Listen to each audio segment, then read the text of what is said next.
Mis padres me trataban como una esclava.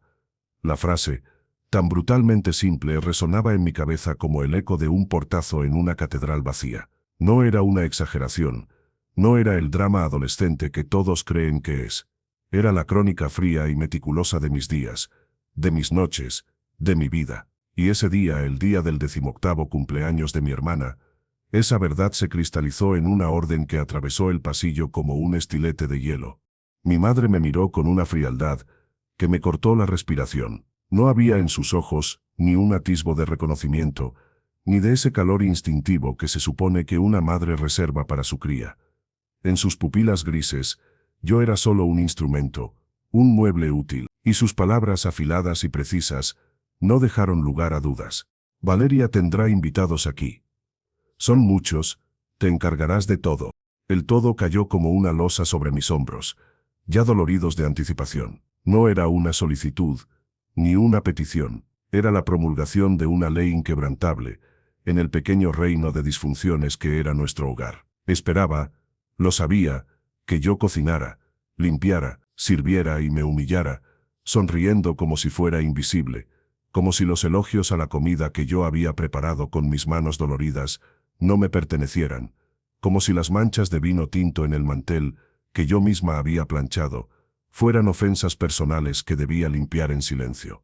Asintió, un movimiento casi imperceptible de su cabeza, y se giró, el vapor de su café de la mañana enroscándose alrededor de su perfecto rodete castaño como una serpiente etérea. Sus zapatillas de terciopelo murmuraron sobre el parqué recién barnizado, un sonido que conocía demasiado bien, el sonido de la retirada de la dueña de la plantación, después de dar las órdenes del día a sus esclavos. Yo me quedé plantada en el pasillo, la espalda apoyada contra la pared fría, la textura de la pintura rugosa bajo mis dedos. Desde la cocina, el tic-tac del reloj de pared de forma de gallo marcaba el compás de mi condena. Tic. La lista mental de tareas se desplegó ante mí, interminable. Tac. Los nombres de los invitados, los niños de oro del colegio privado de Valeria, desfilaron por mi mente. Tic. Los ojos de mi padre, evitando los míos, siempre ausente, siempre cómplice por omisión. Tac. Respiré hondo. El aire olía a lejía y a ambientador de limón, un aroma que yo misma había creado fregando el suelo al amanecer. Pero bajo esa capa de falsa pulcritud, olía a otra cosa, a rencor, a injusticia acumulada, a años de sonrisas forzadas y lágrimas contenidas en la ducha, donde el sonido del agua ahogaba mis sollozos.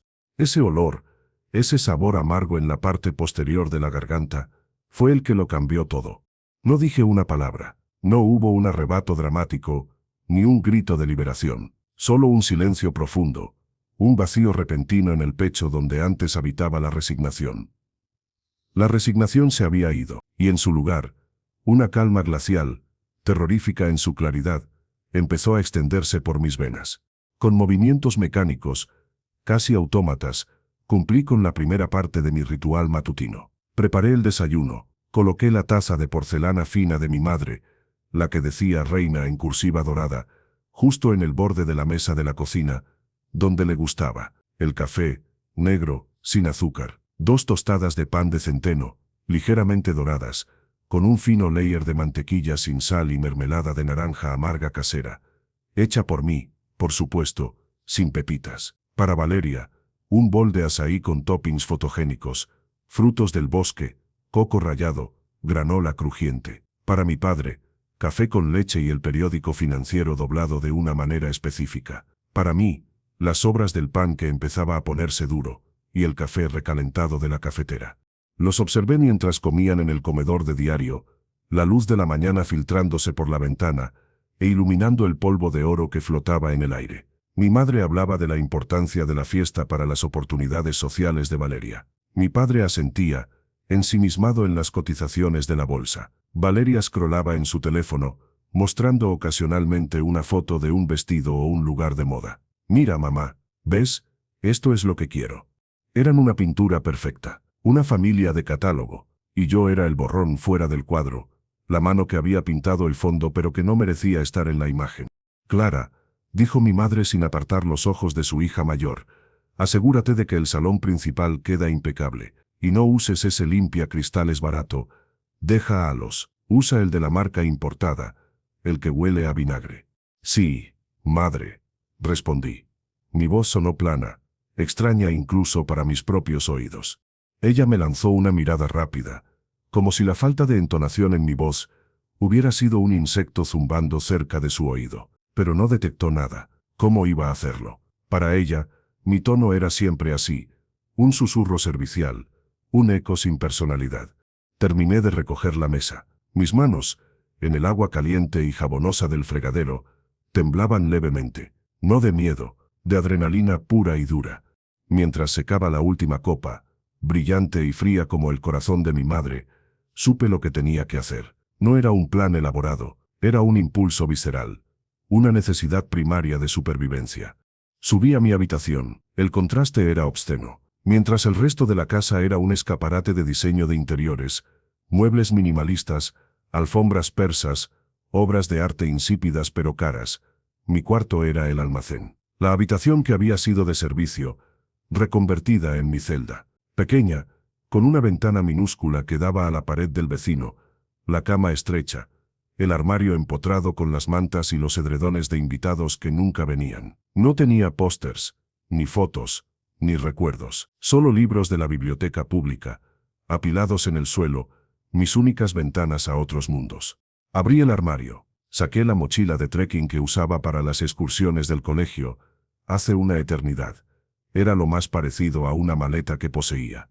Y entonces, con una calma que me aterrorizaba, empecé a empacar. No mucho, no podía. Jeans, unas camisetas, ropa interior. Mis ahorros, meticulosamente escondidos durante años en una caja de té vacía, en latas de falsa comida para perro en el fondo del armario de la limpieza, billetes arrugados y monedas que olían a esperanza y a lavanda. Mi pasaporte, un par de libros, los más queridos, desgastados por mis dedos, una foto vieja y descolorida de mi abuela paterna, la única persona que me había abrazado como si yo importara. La metí con cuidado entre las páginas de 100 años de soledad.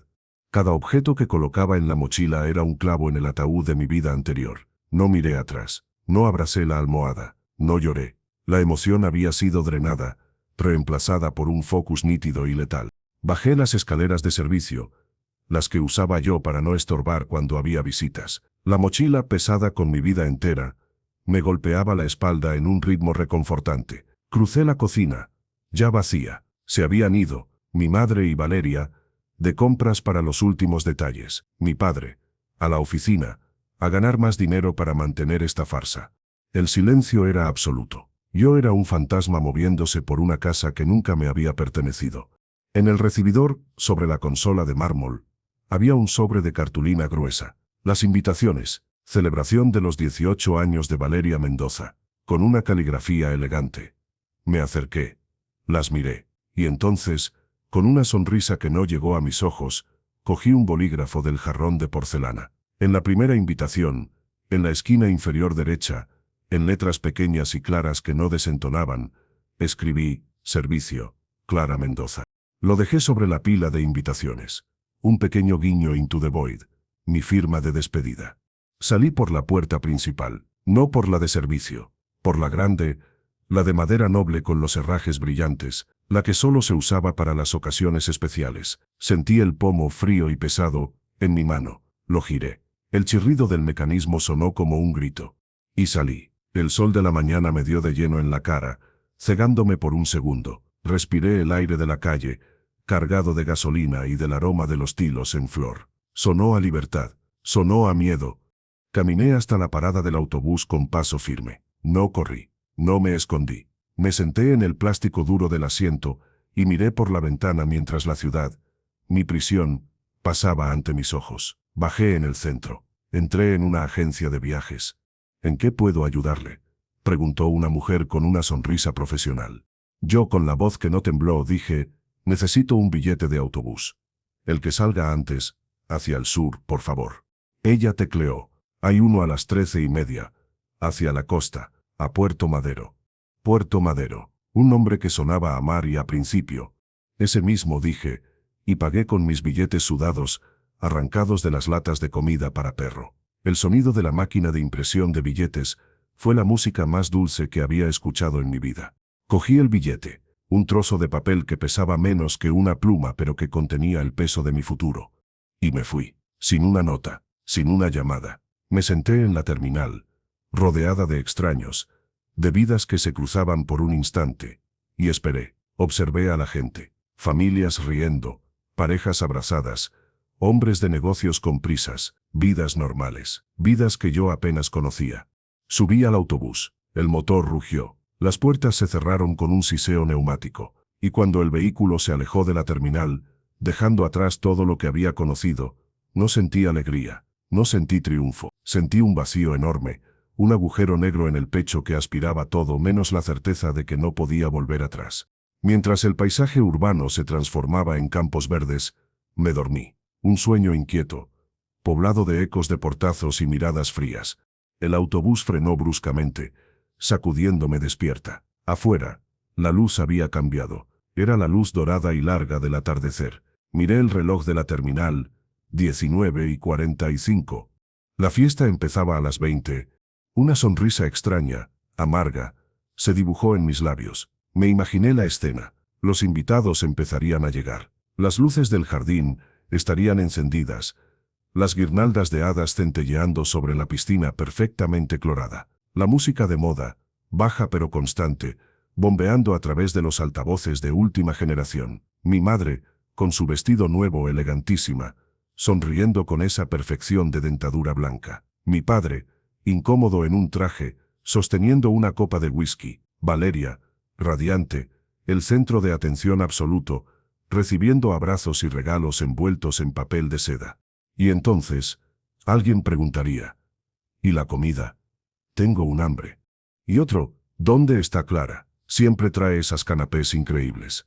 Y la sonrisa de mi madre se volvería rígida. Sus ojos, esos ojos grises, escanearían la multitud. Buscarían al fantasma que siempre estaba allí al servicio, pasando bandejas, llenando copas. Clara, llamaría, con una nota de impaciencia en la voz. Clara, ¿dónde estás? El silencio sería la primera respuesta. La sonrisa se desvanecería por completo. La elegancia se agrietaría. ¿Alguien ha visto a Clara?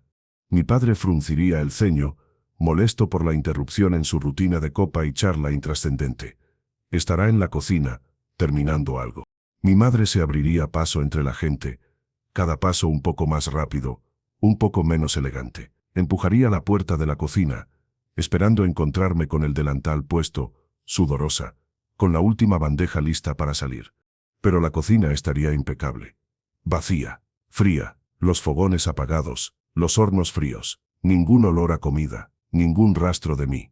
El autobús rugía en la oscuridad, devorando kilómetros de asfalto iluminado solo por sus faros amarillos. Cada vibración del motor me alejaba físicamente de ellos, pero mi mente, maldita traidora, no podía despegarse de la escena que se estaría desarrollando en la casa. La había imaginado con lujo de detalles, pero ahora, en la penumbra del vehículo, los detalles se volvían más nítidos, más crueles, y una satisfacción amarga, negra como la tinta, empezó a gotear en mi corazón. No era alegría, era otra cosa, era la rabia de años, fermentada, transformándose en una justicia poética y silenciosa que solo yo podía saborear, y la saboreé. Cerré los ojos y me sumergí en la fantasía, no como un consuelo, sino como un bálsamo ardiente para las heridas que aún supuraban. 25. La casa de los Mendoza. El primer Mercedes se detuvo frente a la verja eléctrica que estaba abierta, invitando a entrar a un mundo de perfección ilusoria. Luciana, la mejor amiga de Valeria, bajó con un vestido corto de lentejuelas que centelleó bajo la luz de las guirnaldas. «¡Wow, Val! Está increíble», gritó, abrazando a mi hermana en la entrada. La música, un hit pegadizo, fluía desde los altavoces invisibles del jardín. Todo era como había previsto. Mi madre Lucía, con un vestido de seda color vino que le ceñía el cuerpo como un guante, sonreía con la elegancia distante de una reina recibiendo a sus súbditos. Su mirada, sin embargo, ya empezaba a patrullar, buscando no a los invitados, sino a la sombra que debería estar moviéndose entre ellos con bandejas de cristal. 20:15. Los invitados se multiplicaban. Risa, besos en el aire, el chasquido de la primera botella de champán. Mi padre, Alejandro, con una sonrisa tensa, servía copas. ¿Dónde están los bocaditos, Lucía?, murmuró, acercándose a su oído sin perder la sonrisa para los demás. La gente va a empezar a beber con el estómago vacío. Clara los está trayendo, respondió ella, con una seguridad que sonaba a frágil cristal.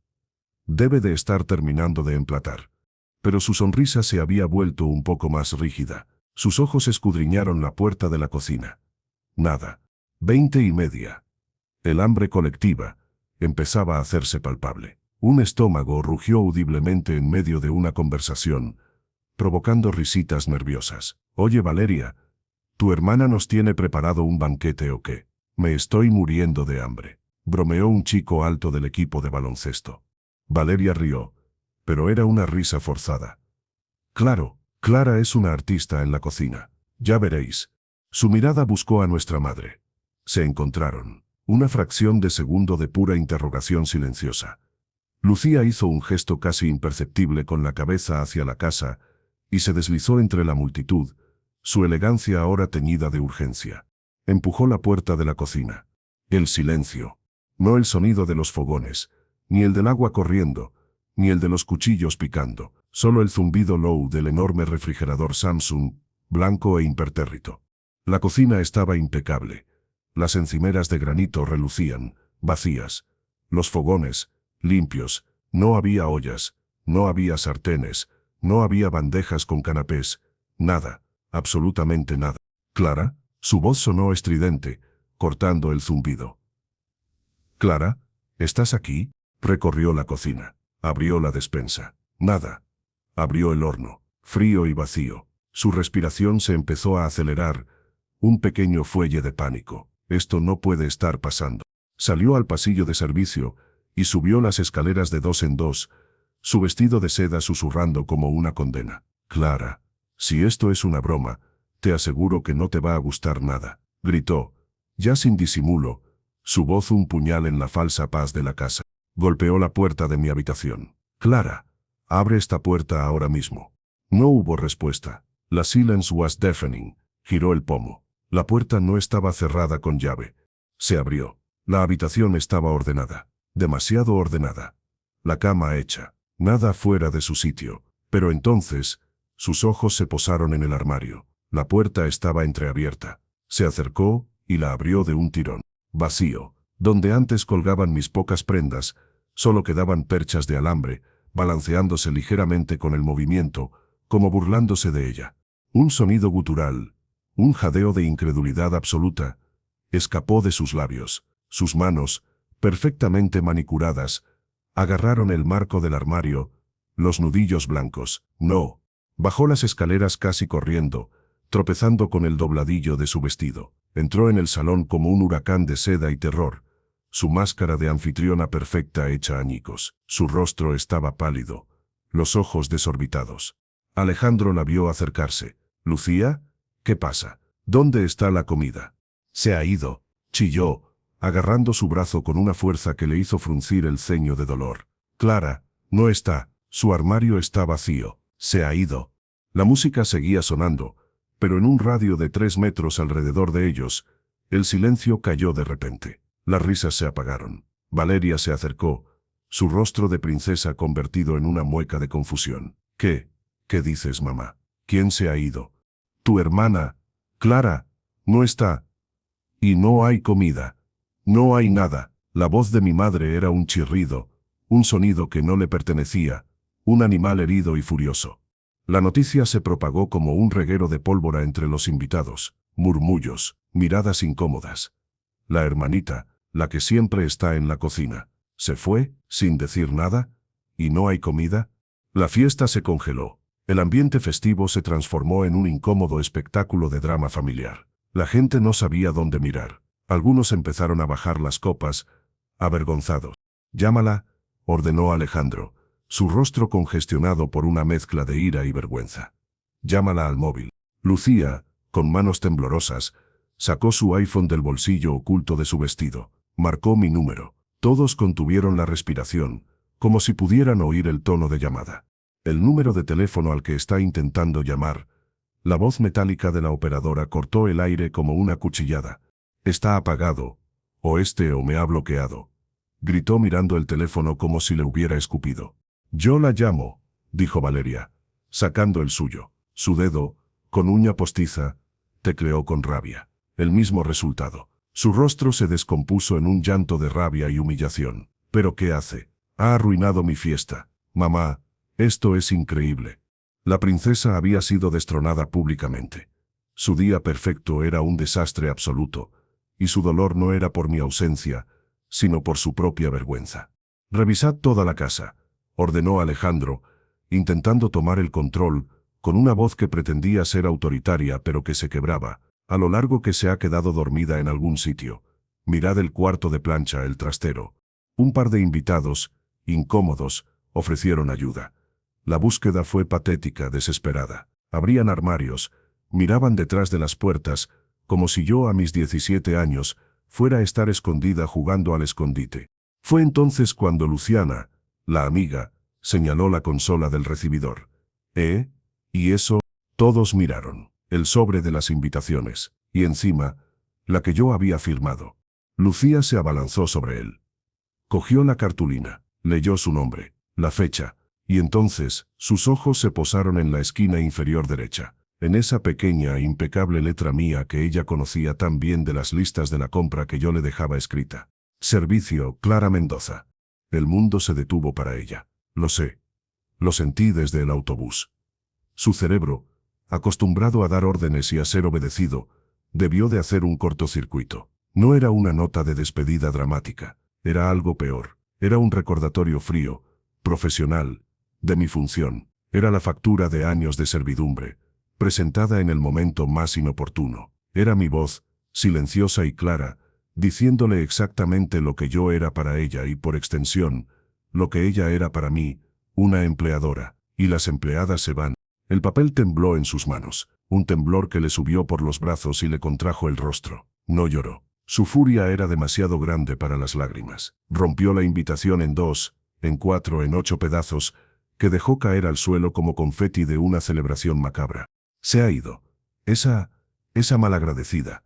Después de todo lo que hemos hecho por ella. Su grito era histérico, desprovisto de toda lógica o verdad. Le dimos techo y comida, y nos hace esto. Alejandro la agarró del brazo. Cálmate, Lucía. La gente nos está mirando. Que miren, vociferó ella, liberándose. Quiero que sepan lo que esa niña nos ha hecho. Nos ha humillado, ha arruinado la fiesta de su hermana. Fue el momento de mayor injusticia. El giro de la narrativa. Yo, la víctima, me convertía en villana. Yo, la que se había ido para salvar mi vida, era la ingrata, la desequilibrada, la que había cometido el pecado imperdonable de romper la fachada. Los invitados, educados en la hipocresía de su mundo, asintieron incómodamente. Murmuraron consuelos vacíos. Las adolescentes son muy difíciles. Seguro que vuelve en un par de días. No te preocupes, Lucía. No es culpa tuya. Cada palabra era una puñalada a mi memoria.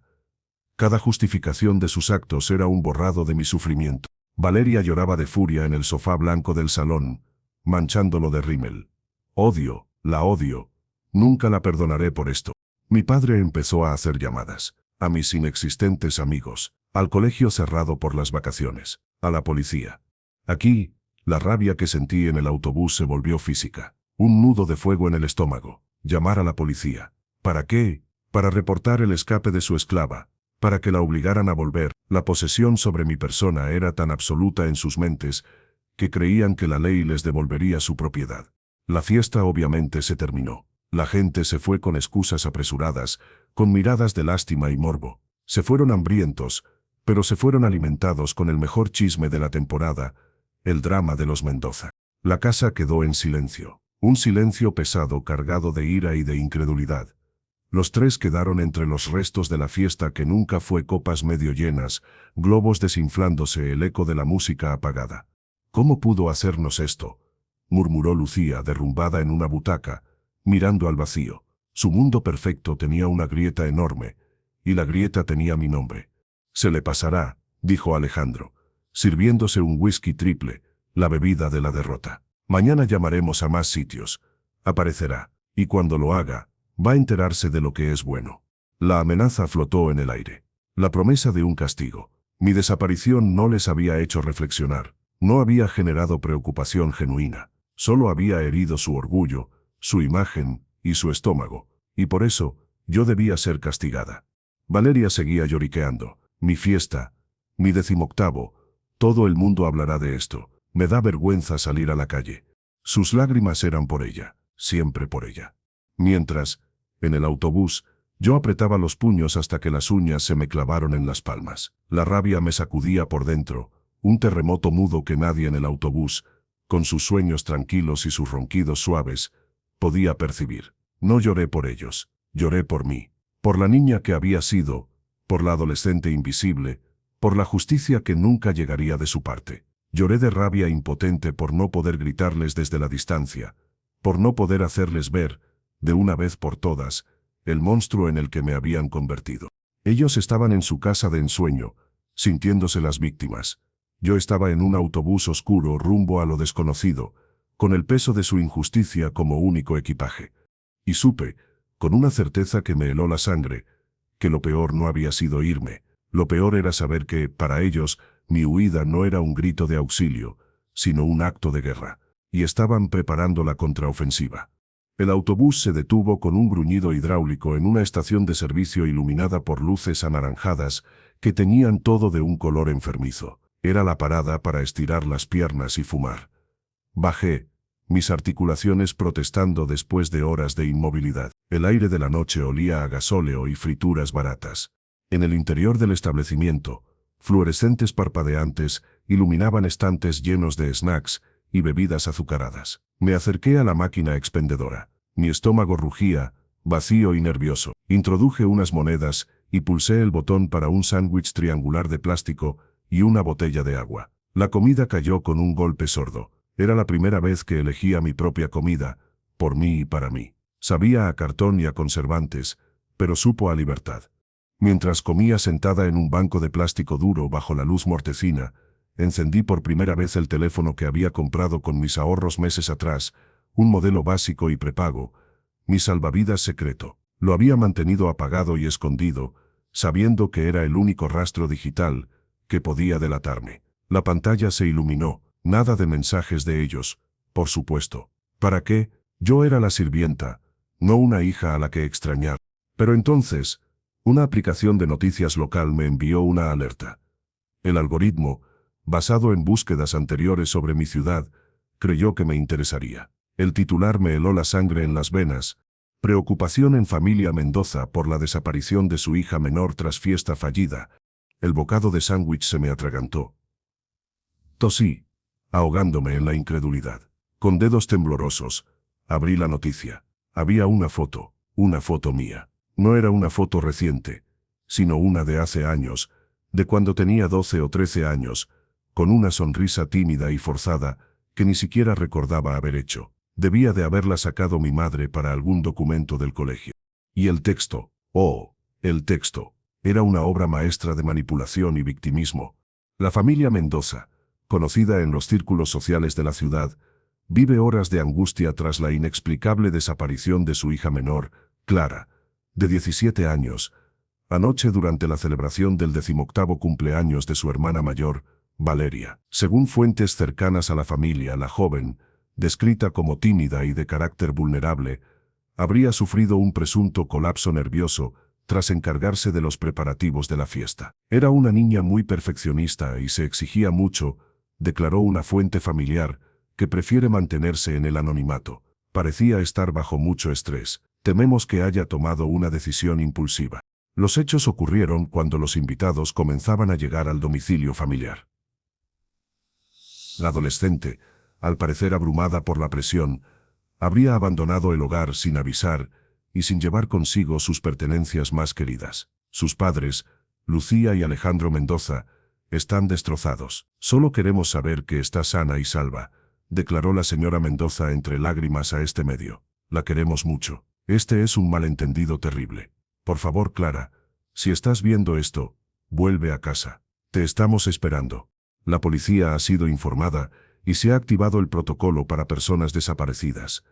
Cualquier persona que tenga información sobre el paradero de Clara Mendoza. Dejé el teléfono sobre la mesa de plástico. Mis manos temblaban de una forma incontrolable. La rabia que sentía antes era un fuego cálido comparado con el glaciar de horror y furia helada que me invadió entonces. No podía respirar. El mundo se redujo a ese rectángulo de mentiras brillantes, tímida y de carácter vulnerable. Perfeccionista, colapso nervioso. La queremos mucho. Vuelve a casa.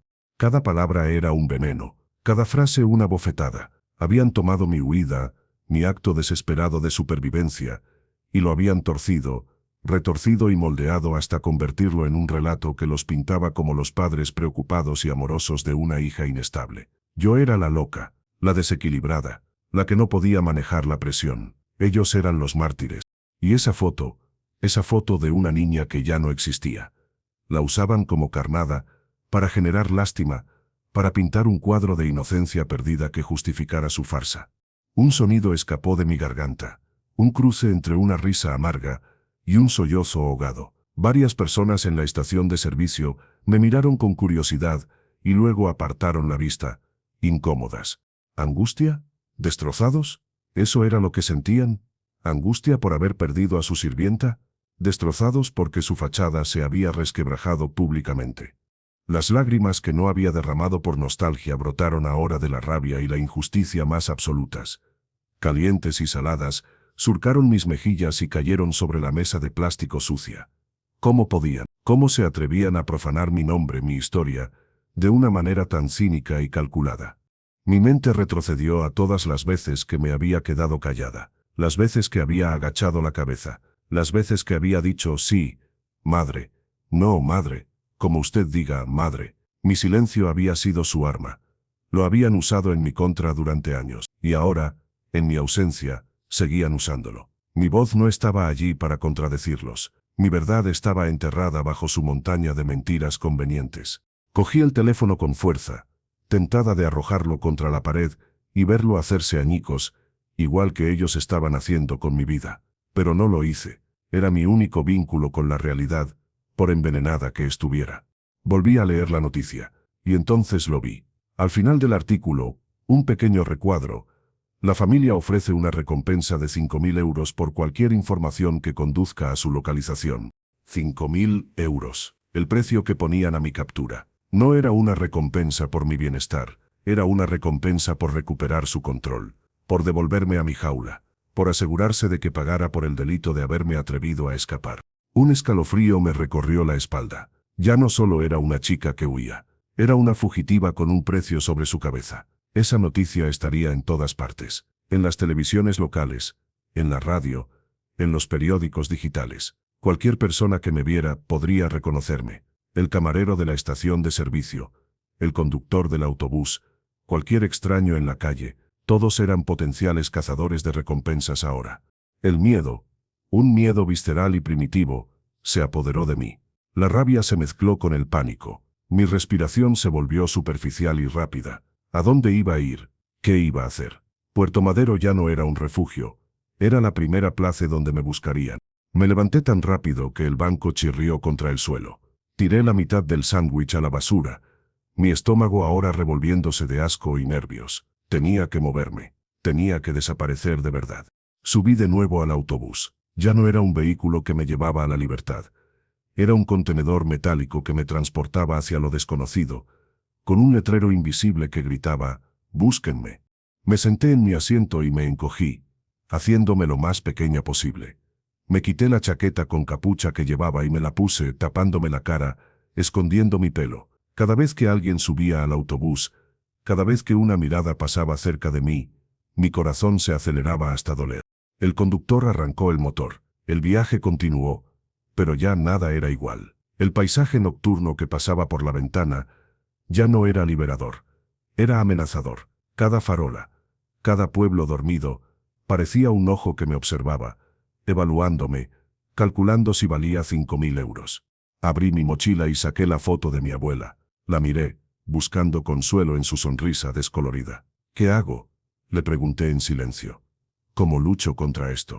Ella solo sonreía, eternamente amable, eternamente ajena a la monstruosidad que su hijo y su nuera eran capaces de crear. La injusticia era un sabor metálico en mi boca. La rabia, un nudo en el pecho que me impedía respirar hondo.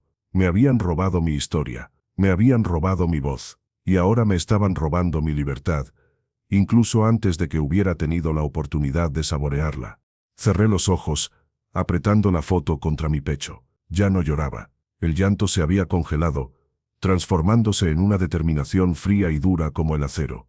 Si querían una chica vulnerable, una chica con un colapso nervioso, se iban a llevar una sorpresa, porque la Clara que se había ido de esa casa había muerto en el momento en que esa noticia se publicó. En su lugar, había alguien nuevo, alguien con rabia, alguien que ya no tenía nada que perder. Y si pensaban que iba a esconderme para siempre, estaban muy equivocados. Ahora tenía una razón para luchar, no solo por mi libertad, sino por mi nombre, por mi verdad. El autobús avanzaba en la noche, pero yo ya no huía, me estaba preparando. El amanecer encontró el autobús atravesando un paisaje de colinas verdes y cielos grises que se desgarraban en jirones de luz naranja. Había pasado la noche en un estado de vigilia alterada. Cada ruido, cada frenazo, cada nueva persona que subía, era una descarga de adrenalina que me dejaba temblando. La noticia, su versión envenenada de los hechos, seguía ardiendo en mi mente como una brasa.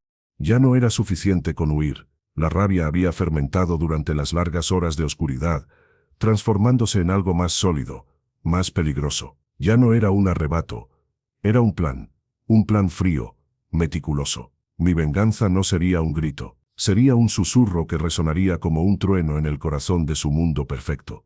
En la siguiente parada, un pueblo más grande con una estación de autobuses decente, bajé. Necesitaba un lugar con wifi, anonimato y recursos, una biblioteca pública. Siempre habían sido mi refugio, y ahora serían mi arsenal. La biblioteca olía a papel viejo y tranquilidad. En un rincón, junto a una ventana que daba a un patio interior, encontré una terminal de ordenadores públicos. Me senté, mi corazón martilleando contra mis costillas. Esto era IT, el punto de no retorno. Encendí el ordenador. La pantalla se iluminó. Lo primero fue crear una nueva identidad digital, una cuenta de email fantasma, con un nombre aleatorio, desde la que no se me pudiera rastrear. Mis dedos volaban sobre el teclado, fríos y seguros. La Clara que temblaba en el autobús había quedado atrás. Ahora era un espectro, un fantasma digital preparado para golpear. Y entonces, accedí a la nube. Nuestra nube familiar, aquel espacio de almacenamiento que mi padre, obsesionado con la tecnología, había configurado años atrás para que toda la familia estuviera conectada. Él subía sus documentos de trabajo escaneados por seguridad. Mi madre subía fotos de sus eventos sociales, de sus viajes, de sus compras. Valeria, por supuesto, volcaba allí cada aspecto de su vida perfecta. Y yo tenía la contraseña, la misma para todos. Valeria 18, en honor a la princesa. Una contraseña que nunca cambiaban porque en su mundo, la ciberseguridad era menos importante que la comodidad. El cursor parpadeó en la barra de login. Introduje la dirección, el usuario, la contraseña. Presioné Enter. El símbolo de carga giró durante una eternidad de segundos. Y entonces entré. El tesoro de los Mendoza se desplegó ante mí. Carpetas y más carpetas, impuestos, facturas, colegio_Valeria, eventos_Lucía, viajes, compras, _casa. Una sonrisa fría, la primera sonrisa real desde que había salido de casa, se dibujó en mis labios. Tenía todo, absolutamente todo. Mi plan no era destruir. Destruir es propio de vándalos, de gente impulsiva. Yo no quería destruir, quería exponer, quería educar, quería que el mundo viera la realidad que se escondía tras las fotos sonrientes y las invitaciones de cartulina. Empecé por lo más jugoso, la carpeta compras _casa. Facturas escaneadas de los últimos 5 años. Allí estaba todo. El vestido de 1.200 euros de Valeria para la gala del colegio, el bolso de Louis Vuitton de mi madre, el reloj Rolex de mi padre, los recibos del catering para la fiesta de Navidad del año pasado, la fiesta de la que yo me había encargado de cocinar y servir, según ellos, las facturas de la lavandería fina para la ropa de mi madre, la ropa que yo planchaba. Los justapuse mentalmente con mis gastos, mis zapatos comprados en una tienda de outlet, mi ropa, heredada de Valeria cuando ya estaba pasada de moda o manchada, los libros de la biblioteca pública. No había ni un solo recibo con mi nombre, ni uno. Luego la carpeta Colegio __ Valeria. Facturas del colegio privado, de las clases extra de equitación, de inglés, de tenis. Las facturas del psicólogo infantil, para Valeria, cuando tenía 10 años y hacía rabietas porque no le compraban la muñeca de moda. Yo a los 10 años ya fregaba los platos después de cenar. Pero el verdadero oro estaba en la carpeta Eventos __ Lucía. Mi madre, tan meticulosa, escaneaba todo, no solo las facturas de sus vestidos y de sus salones de belleza, escaneaba las agendas, sus agendas de lujo, con anotaciones meticulosas, y allí, entre recordatorios de citas para masajes y lunches de caridad, estaban mis órdenes de trabajo. 15 de julio. Gala Fundación Benéfica Infantil. Recordar: Clara debe limpiar la plataforma y pulir la cubertería de plata. Preparar canapés, salmón y queso. Vestido negro, discreto. No llamar la atención. 3 de agosto. Cena ejecutiva de Alejandro. Menú: ternera Wellington. Clara se encargará. Asegurarse de que esté callada y no hable con los invitados. Despachar a su habitación después del postre. 12 de septiembre. Cumpleaños Valeria. Clara: decoración, comida, servicio. Contratar DJ, pero Clara se encarga de la barra. Presupuesto para comida, 300 euros. Optimizar al máximo. Eran órdenes, instrucciones para una empleada, no notas cariñosas de una madre a su hija. No había un por favor, un gracias, un te importa. Era su lista de tareas, y yo era la herramienta para ejecutarlas. Y luego, la joya de la corona. Una carpeta oculta, con contraseña. Mi corazón se detuvo. ¿Qué podría ser? Probé la misma contraseña. Valeria 18. Funcionó. Era la carpeta abogado. Documentos legales, y entre ellos un testamento. El testamento de mis padres. Lo abrí escaneado en alta resolución. Mis ojos volaron por los párrafos legales hasta encontrar los puntos clave. La herencia, la casa, las inversiones, los ahorros, todo, absolutamente todo, estaba destinado a Valeria. A mi nombre, solo una cláusula breve y despectiva. A nuestra hija Clara Mendoza le dejamos la suma de 5.000 euros, 5.000 euros, en reconocimiento a su compañía. Ni siquiera amor, compañía. Como si fuera un perro al que hubieran tenido que alimentar. La injusticia, documentada y notariada, era tan obscena que casi me echo a reír. 5.000 euros. La misma cantidad que ofrecían ahora de recompensa por encontrarme. Ese era mi valor para ellos. Siempre lo había sido. Tenía todo. El material era abrumador, irrefutable. Pero ¿cómo usarlo? No podía simplemente enviarlo a un periódico. Se perdería en el ruido, o lo transformarían en otro drama sensacionalista. No, tenía que ser más inteligente. Tenía que ser personal. Tenía que dolerles donde más les dolía, en su imagen social, en su círculo íntimo. Y entonces lo vi. En la carpeta Eventos __ Lucía, había una lista de correos electrónicos. La lista de invitados al cumpleaños de Valeria. Todos ellos. Sus direcciones de email personales y de trabajo. La crème de la sociedad local. Los mismos que habían sido testigos de mi desaparición. Mi sonrisa se volvió aún más fría. Perfecto. Creé un nuevo documento. Un PDF simple, limpio, profesional. No un mensaje emocional. Un dossier de hechos. Título: aclaración sobre mi desaparición. La verdad detrás de la noticia. Y debajo, de forma fría y metódica, empecé a colocar capturas de pantalla. Captura de la noticia donde me describían como vulnerable y perfeccionista. Captura de la factura del vestido de 1.200 euros de Valeria, fechada la misma semana que mi madre me dijo que no podíamos permitirnos comprarme un nuevo abrigo para el invierno. Captura de la factura del catering de la fiesta de Navidad, juxtapuesta con una foto que mi madre había subido a redes sociales elogiando la deliciosa cena casera que preparamos en familia. Captura de las anotaciones de la agenda de mi madre. Clara se encargará de asegurarse de que Clara. Captura del testamento. La cláusula de los 5.000 euros, circled en rojo. Y finalmente, una foto. Una que yo misma me había tomado en secreto, hacía unos meses. Salía yo, con el delantal puesto, lavando una montaña de platos después de una de sus cenas. Al fondo, desenfocados, se les veía a ellos riendo en el salón, con copas de vino en la mano. La imagen valía más que 1.000 palabras. Al final del documento, escribí un breve texto, con una calma que me sorprendió a mí misma. Esta es mi verdad. No soy vulnerable. Soy una superviviente. No sufrí un colapso nervioso por los preparativos de la fiesta. Huí de años de explotación y abuso emocional. No me exigía mucho a mí misma. Me exigían todo ellos, sin dar nada a cambio. No quiero su recompensa. Quiero mi libertad. Y quiero que sepan quiénes son realmente las personas a las que llaman amigos. No firmé con mi nombre. Firmé con lo que yo era, la esclava invisible. Adjunté el PDF a un nuevo email en mi cuenta fantasma, y en el campo de destinatario, pegué meticulosamente cada una de las direcciones de email de la lista de invitados, abogados, empresarios, socios de mi padre, amigas de mi madre, los amigos de Valeria, todos ellos. Mi cursor se cernió sobre el botón enviar. Mi mano no temblaba. La rabia era un motor demasiado potente, demasiado frío. Respiré hondo.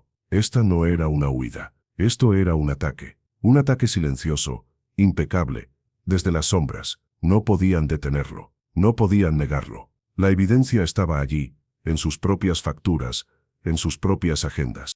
Apreté el botón. La pantalla mostró el mensaje enviado correctamente. Me recliné en la silla.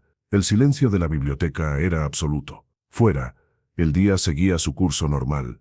La gente paseaba, iba a trabajar, vivía sus vidas. Pero en decenas de oficinas lujosas y casas elegantes, en sus teléfonos y ordenadores, una bomba de realidad acababa de estallar en sus bandejas de entrada.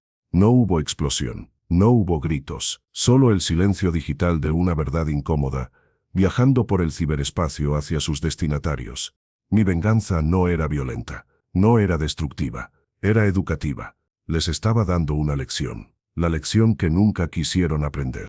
Y lo mejor de todo, ellos lo sabrían. Sabrían que fui yo, sabrían que su niña vulnerable tenía el poder, la inteligencia y la determinación de destrozar su fachada con sus propias manos, o mejor dicho, con sus propios documentos. Me levanté, apagué el ordenador y salí de la biblioteca. La luz del día me dio de lleno, la misma luz que iluminaría ahora las caras de horror, de vergüenza, de incredulidad de todos aquellos que creían conocer a los Mendoza.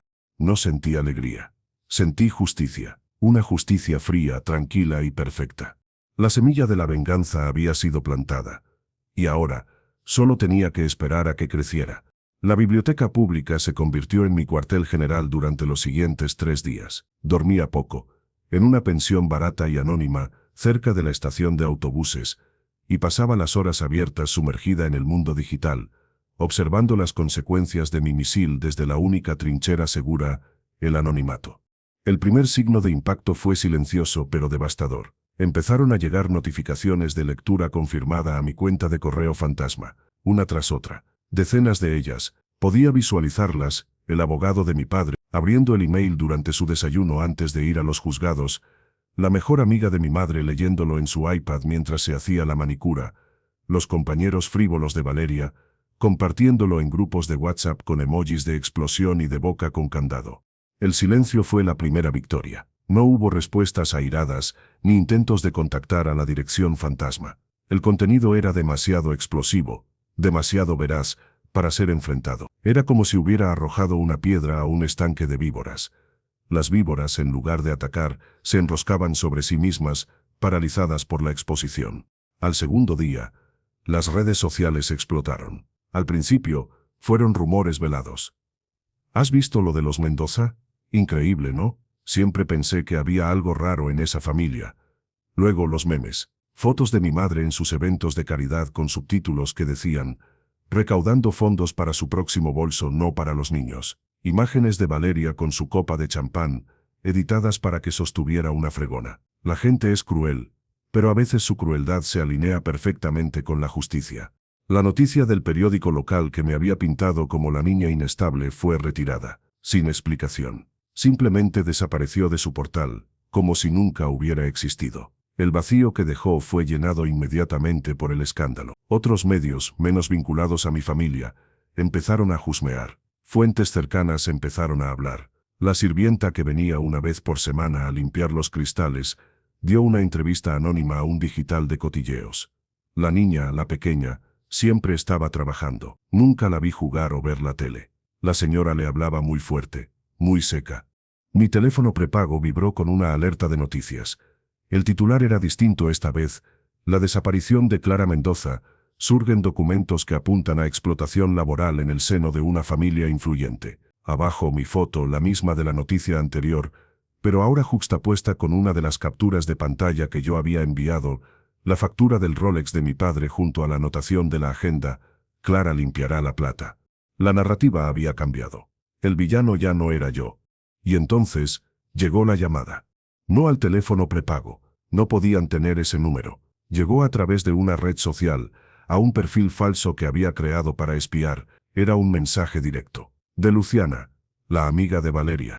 ¿Clara? Soy Luciana. Por favor, es importante. Tu madre quiere hablar contigo. Ella está destrozada. Todos lo estamos. Lo que pasó fue un malentendido terrible.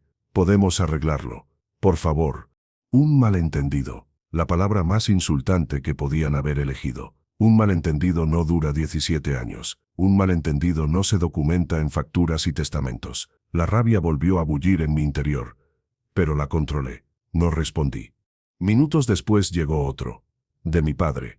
Clara, soy tu padre. Esto se nos ha ido de las manos. Es necesario que hablemos. Hay abogados. La policía está afectando a la empresa, a la familia. Podemos llegar a un acuerdo. Dime dónde estás y voy a buscarte. Te daremos lo que quieras. Afectando a la empresa. Ahí estaba. El núcleo de su preocupación. No yo. Su negocio. Su reputación. Su dinero. Te daremos lo que quieras. Era tan obscenamente transparente que casi me provocó náuseas. Los ignoré. El silencio era mi arma más poderosa. Pero la tercera llamada, o más bien, el tercer intento de contacto, fue distinto. Llegó como un email a la cuenta fantasma. La dirección del remitente me hizo contener la respiración. Era el email profesional de Daniel Rossi, el abogado de la familia, el mismo que había redactado el testamento que me dejaba 5.000 euros. El asunto era propuesta de acuerdo confidencial. Lo abrí. Era frío, legal, preciso. No había disculpas, ni emociones, solo negocio. Estimada Clara, en representación de la familia Mendoza, le comunico que están dispuestos a llegar a un acuerdo extrajudicial para resolver este lamentable desencuentro. Propongo una reunión confidencial en un lugar neutral. El objetivo sería firmar un acuerdo de no divulgación y de compensación económica, tras lo cual la familia retiraría cualquier denuncia o alerta sobre su desaparición, y usted se comprometería a cesar toda divulgación de información privada. La compensación económica propuesta es de 50.000 euros, transferidos a una cuenta a su nombre, así como la entrega de una carta de emancipación que le conceda plena independencia legal. Es una oferta generosa y única. Le ruego que la considere seriamente. El escándalo actual no beneficia a nadie. 50.000 euros. De los 5.000 del testamento a 50, habían multiplicado por 10 mi valor en solo 72 horas. No era generosidad, era pánico. Era el precio de su silencio. Y la carta de emancipación era lo único que de verdad quería. Mi libertad legal, mi independencia. Pero no era suficiente. El dinero no borraba lo que habían hecho. No limpiaba sus almas. Solo compraba mi silencio. Y yo no quería silencio. Yo quería justicia. Les respondí. Desde la cuenta fantasma. Un email, igual de frío y preciso. Estimado señor Rossi, recibida su propuesta. No estoy interesada en su acuerdo. No quiero su dinero. No quiero su silencio. Quiero una disculpa pública. De los tres, en rueda de prensa, donde admitan la verdad. Toda la verdad. Esa es mi única condición. Enviar ese email fue el acto más empowering de mi vida. Les estaba dando la oportunidad de redimirse, sabiendo que nunca la tomarían. La arrogancia y el orgullo que los definían nunca se lo permitirían. La respuesta de Rossi llegó en menos de una hora. Clara, eso es imposible. Sería un suicidio social y profesional. La oferta de los 50.000 euros y la emancipación sigue en pie, pero debe entender que una disculpa pública es inviable. Piénselo, no tiene más cartas que jugar. No tiene más cartas que jugar. Subestimaban hasta el final a la niña vulnerable. Tenía una última carta. La más grande. Y había llegado el momento de jugarla. Durante mis horas en la biblioteca había seguido escarbando en la nube, y había encontrado algo que ni siquiera buscaba, una carpeta olvidada, etiquetada como viejo_, móvil_, Lucía. Contenía una copia de seguridad del teléfono de mi madre de hace años, y en ella, entre miles de fotos y mensajes, había un audio etiquetado con una fecha, la fecha de mi 10º cumpleaños. Con el corazón latiéndome en la garganta, lo descargué y me puse los auriculares. Presioné play. La voz de mi madre, más joven pero igual de fría, llenó mis oídos. Estaba hablando con alguien, con mi abuela paterna, la única que me había querido. Mamá, no entiendes. Es una carga constante. Desde que nació, no es como Valeria. Valeria es brillante, es social, es nuestra. Clara es diferente, callada, rara. Alejandro ni siquiera la mira. Dice que le recuerda a su hermana, la que tuvo los problemas mentales. Su voz goteaba desprecio. Gastamos una fortuna en psicólogos para que Valeria no se sintiera desplazada. Esta casa es un escaparate. No podemos tener defectos de fábrica a la vista. Clara cumple su función. Mantiene las cosas en orden. Y punto. Mi abuela respondió, su voz débil y temblorosa, pero llena de una rabia contenida.